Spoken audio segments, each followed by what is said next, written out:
Welcome to the Big Bass Podcast, the fishing show where size matters. I'm Ken Duke. And I'm Terry Battisti. Our producer and engineer is the lovely Nathan Benson. Terry and I love smallmouth bass. Unfortunately for me, I live in Florida and have to travel a long way to catch a brown bass. Luckily, that doesn't stop me from thinking about them, writing about them, talking about them, and researching them. This is a show about a giant smallmouth bass that was the world record not very long ago, but it didn't become the world record until 27 years after it was caught. What? And it was, yeah. And when it was taken out of the record books about 10 years later, it wasn't because someone caught a new smallmouth to break the record. That is messed up. If you're having a hard time following that, don't worry though. We'll get it all straightened out by the end of this episode. Yeah, exactly. So for now, let's lay some groundwork.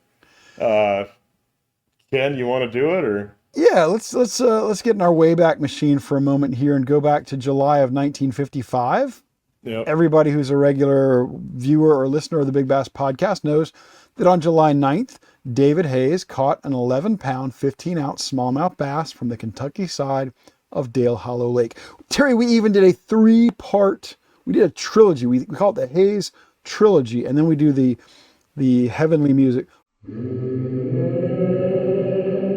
Because it's so epic and everybody needs to see it. If you haven't seen our Hayes Trilogy, I don't know what you're waiting for. Don't stop this one. Go ahead and finish this one, but immediately start the Hayes Trilogy when you're done. And if you have seen the Hayes Trilogy, don't you think you need to see it again? It's just that. I think it's our best work. Anyway, so David Hayes catches an 11-15 out of Dale Hollow in 1955, and it becomes the world record. Yep.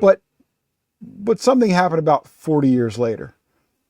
Yeah. Tell us about that, Terry.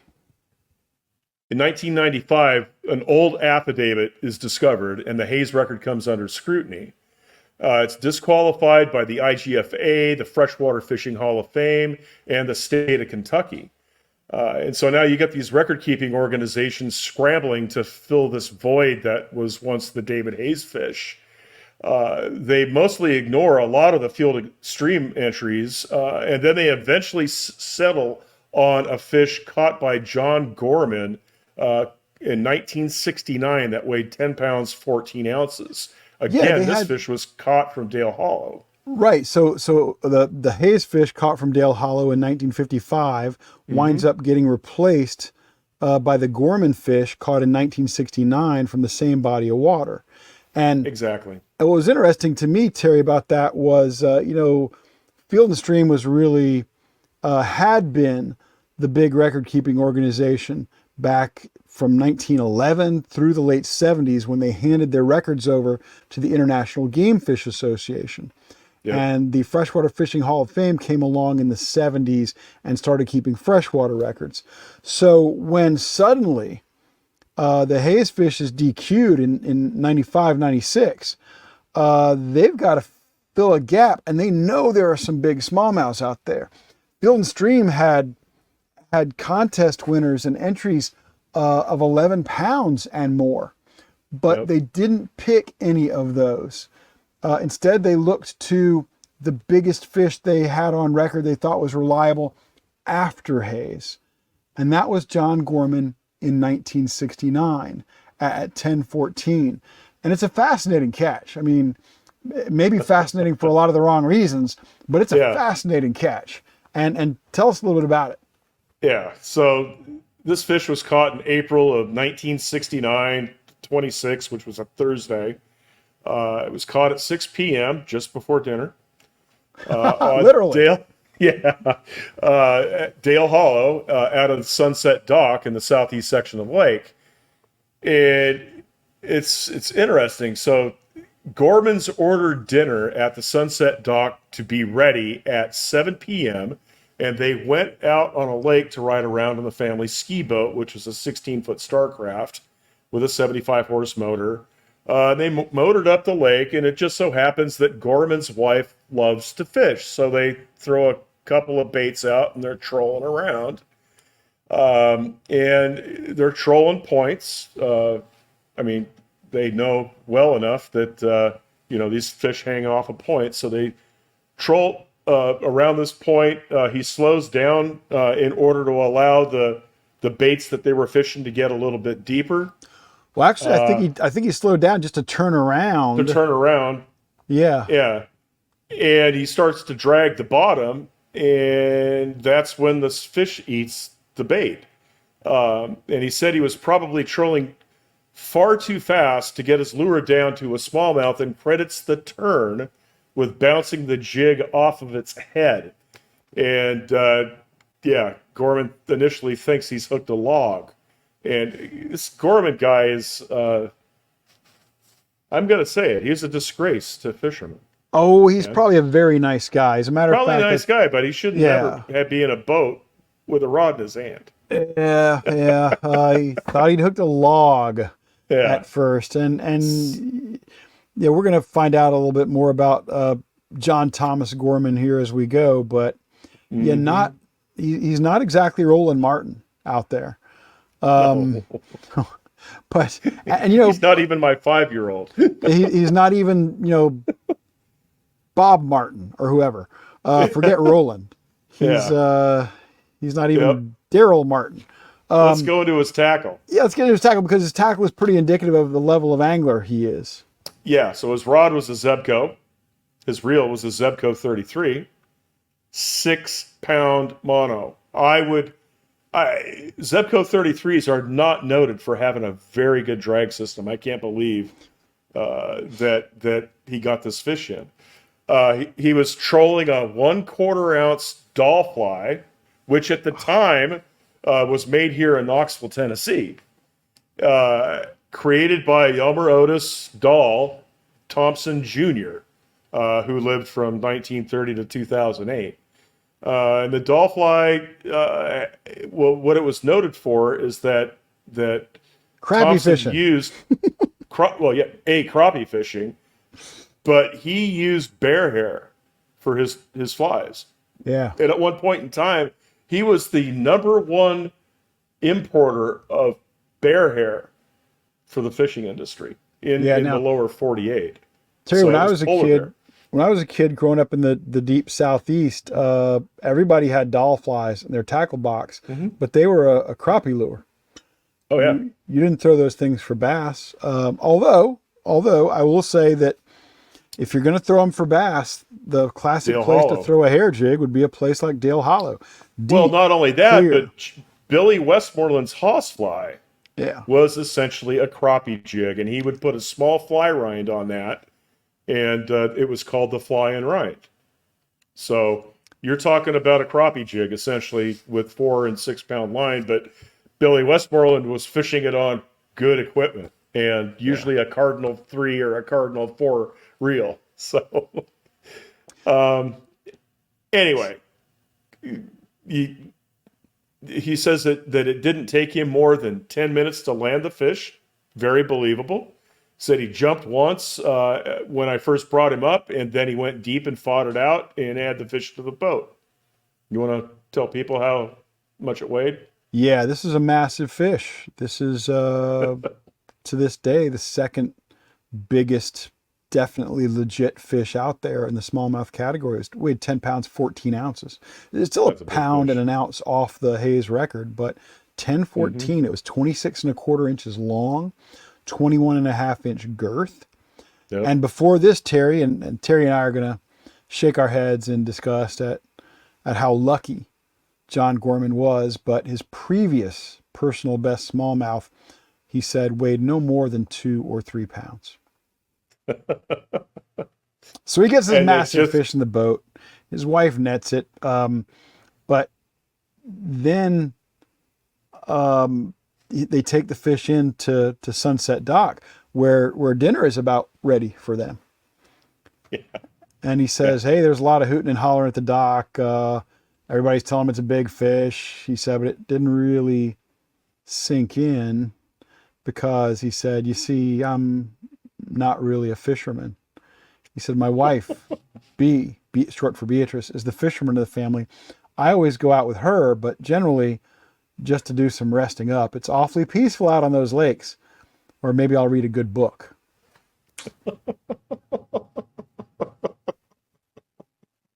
It just It gets spirals worse. out It of gets control worse. from there. It gets worse. Go ahead. Oh gosh. Yeah, so she's always been more of a fisherman than I have. Instead of me having to take the fish off of her hook, she would always take the fish off of mine. Oh, don't worry. It gets worse than that. Yeah, he said, oh, I fish some, but when the fish aren't really biting, I lose my interest, and quickly. We'd been out most of the Ah, afternoon and were just about ready to give up, since we'd ordered our supper at the dock in advance. I was ready to go in, but B, she always got a line in the water, wanted to try one more point. Good for you, B. yeah. She's We wish you had she's caught the learned fish, B. exactly. So he says, I circled the boat around, and the dollfly I'd been trolling, I troll because it's easiest. Must have went deep with the slack line. And boom, next thing I know, I've got this big fish on. I guess it took about 10 minutes to get it up to the boat where B netted it. Oh, man, Yeah, I he feel so said, bad for B. yeah, I feel terrible for B. Why She's didn't the she knock angler it off man. the freaking hook? I, I don't know. Maybe she could have knocked John in the back of the head Yeah. and claimed, he gets knocked out, he's get disoriented. She claims to have caught the fish. The world is a better place. Yeah. Anyway, Gorman said, we put the fish in our cooler, headed back to the dock for supper. Then one of the dock hands got the fish out of the boat for him to put it in the live box at Sunset Dock, where somebody would clean it for them. Mhm. They get about halfway through eating their dinner, and all of a sudden they realize there's a great hubbub going on because the dock hand had seen the fish still alive, shown it to a bunch of people, and put it on the scales where it weighed 10 pounds, 14 14 ounces. ounce. And because it's so gigantic, bigger than anybody'd ever seen, and because it's still alive, Sunset Dock owner, a guy by the name of Lloyd Harrison, had the presence of mind to put that fish in a tank to keep it alive. And he kept it alive in a tank and on display for anybody who wanted to come by the dock there, the marina on Dale Hollow, for a whole week Yeah. until Doll Thompson, the manufacturer of the jig that Terry was telling us about, flew in and got the fish and had it mounted for Gorman. And the fish, by the way, as no one would be surprised, won the Field and Stream Fishing Contest in the smallmouth bass category for 1969. And that's what, of Yep. course, put it on the radar. But I hate to keep going over this stuff, Terry, but the stuff Gorman said is just makes you shake your head in disgust. Yeah. Tell us about what he said about fighting the fish. He goes, I was laughing, and she, my wife, was giving me hell because she was afraid the fish was going to swim under and cut the line with the propeller. Yeah, he And then, says and then this. He says yeah, this almost 30 years after the catch, when suddenly he's going to be put in the record book in place of Hayes. yeah, And he goes on and talks about all the hullabaloo surrounding the catch. He said in that area at that time, it was the greatest thing other than sex, I think. So, oh, yeah, so in November of '96, IGFA says, okay, Hayes and his 1115 are out. Gorman and his 1014 are in. And this is one of my favorites because IGFA, which does not have a very good history with regard to freshwater fishing records, in particular black bass records, at the time their world record secretary was a woman named Stephanie Wilkin, and her quote at the time with regard to the Gorman fish was, "Most likely that fish will stay as the world record for quite some time." Yeah, not so much. Not so much. But we've dogged John Thomas Gorman out pretty good here, Terry. I want to build him back up because I think he was probably a good person. He was born in 1914 in Jackson, Indiana. His dad was an insurance agent. His mom was a homemaker. He had 3 brothers, a couple of sisters. He finished high school and a year of college. And in 1924, would have been later than that. I think he would have gotten married probably in 1934, actually. But he married Beatrice Dorothy Hannes, and they'd go on to have a couple of sons. In 1945, when he was 30 years old and World War II was raging, he joined the Army, discharged 5 months later when the war was over. He worked as an insurance agent with Aetna for 30 years. And he and his wife were very involved in the community. In 1994, they were named the Plainfield Citizens of the Year. They lived in Plainfield, Indiana. And John volunteered as a timekeeper for the local high school basketball team. And he also volunteered for the county Meals on Wheels program. So he did a lot of good things in the community, and he was probably a pillar there. Beatrice, his wife, and the angler in the family died in 1998, just after John would have been put in the books as the world record holder for smallmouth bass. She was 83 years old when she passed. And John died 3 years later in 2001 of lung cancer. He was 86 years old. And at the time of his death, Terry, his fish was the world record smallmouth bass.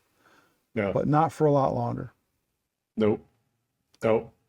Yeah, so the return of David Hayes. Gorman's smallmouth bass held the record until late 2005 when Hayes's 1115 was reinstated. Thank you, Ken Duke, for all the work that you did on that. Well, I was certainly part of that, but yeah, Hayes's fish needed to be reinstated, and Nathan Benson from the Big Bass Podcast, our partner, Nathan and I did a lot of work on that and did the best job we could in telling that story to get IGFA to change its attitude, and also the state of Kentucky. So we were very fortunate in 2005, after an article I wrote appeared in the October issue of Bassmaster magazine. But again, you're going to learn a lot more about that if you just watch the Hayes trilogy. Trust me, it's worth the effort. Check that thing out and find out what happened. We'll put the links up here somewhere, maybe near where I'm pointing or where Terry's not pointing. We'll put them so you can check them out. But John Gorman, I think it's so weird that 27 years after he caught that fish, it became a world record. And 9 years after that, even though nobody came along and caught another fish bigger, he got kicked out of the record books. Yeah. I bet there's nobody else in the record books who has a story like that. No.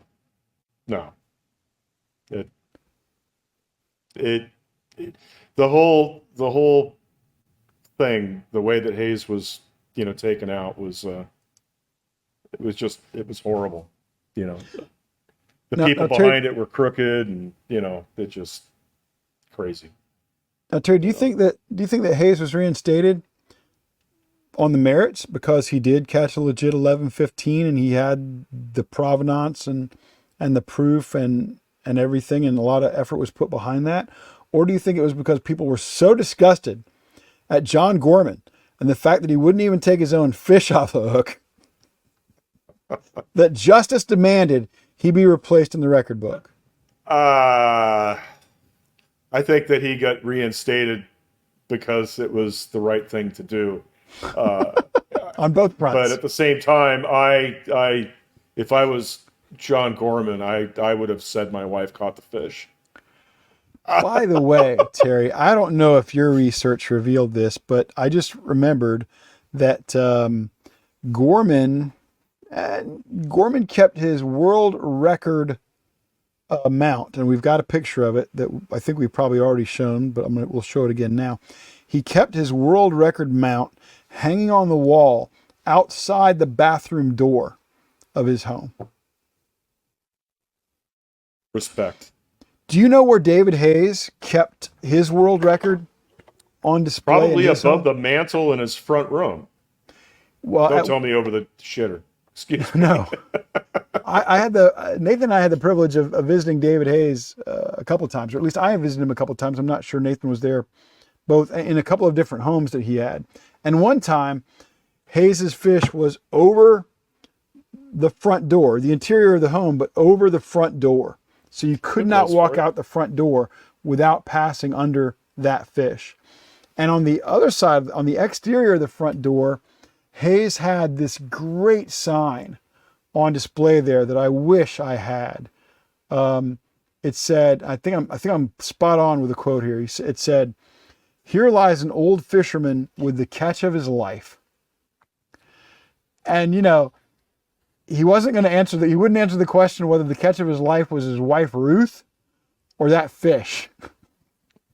Smart man. But I love that sign, and of course the mount is incredible, and the mount of the Gorman fish is incredible too. 10 pounds, 14 ounces. You know, I keep telling folks I'll be shocked if the world record is broken in my lifetime. I'll be shocked if Gorman gets passed for number 2.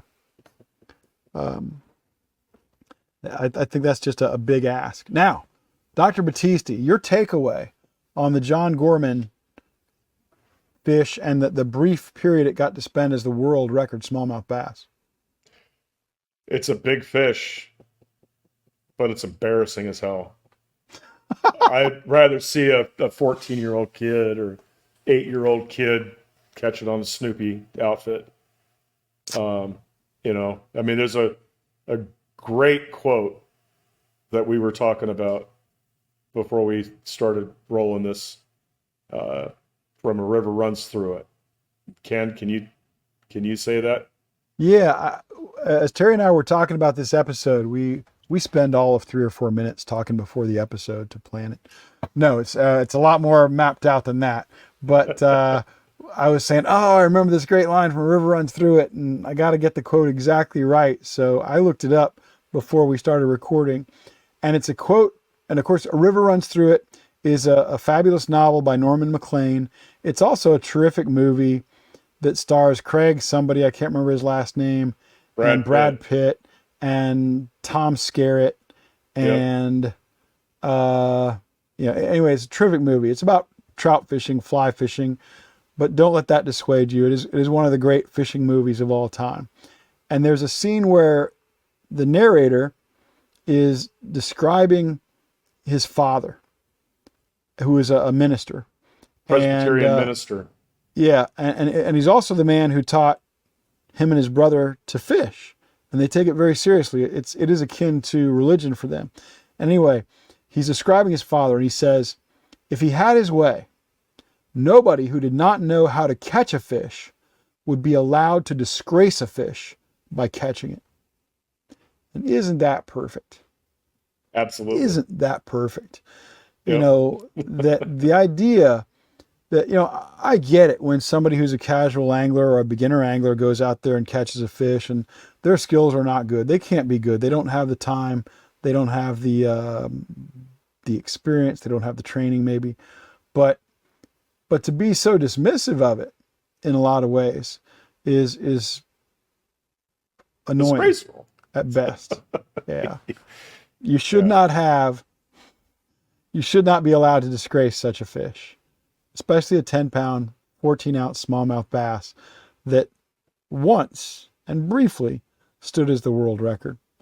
And that's a big takeaway from me, is that line from "A River Runs Through It." The other big takeaway from me, Terry Battisti, is if you catch a fish that is close to a record of some kind, by God, do all you can to certify it, to record it, to get as much information down as possible. Take pictures, get measurements, have witnesses, because you just never know. Yep. The fish ahead of yours might topple. Something might happen, and your fish might have a chance to move into that top spot. Now, John Gorman had done enough, just enough, by virtue of entering that Field and Stream contest to have his fish recognized as the world record for a while until Hayes was reinstated. But man, if you're close to a record, do your due diligence. Yep. Even if it's 2 ounces off, 3 ounces off. Even if it's 17 ounces off. Yeah. Gorman's fish was 17 ounces off. But a lot of people in that in that environment at Sunset Dock knew what the world record was, knew the world record had come from the same body of water, and knew when his fish hit the scales at 10:14 that it was more than a pound off, but they still pushed to get it recognized. They still pushed to get it recorded. And that turned out to give him a share of the world record for a while. Yep, absolutely. All right, Doctor. Absolutely. Who's driving ready us to home? slam the door on this one? Why not? All right. Well, time to slam the door on this episode of the Big Bass Podcast. Thank you all for joining us. We appreciate your time. We know it's valuable. And you spend some of it with us, and it, makes us know that we're doing something good. If you enjoyed the show, please hit the like and subscribe button.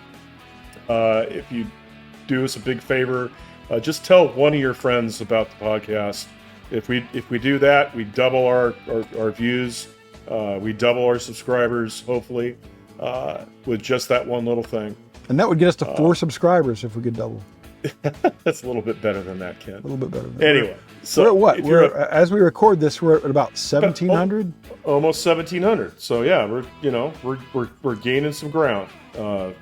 Pretty proud of that. We'd like to get to 100,000 That would be great. by the time you finish watching this episode. Yeah. Anyway, if you're a Big Bass junkie, check us out on our website at thebigbasspodcast.com. You'll find the Big Bass Podcast Calculator, good for fish over 14.5 pounds. And we have lists of state record largemouth, smallmouth, and spot.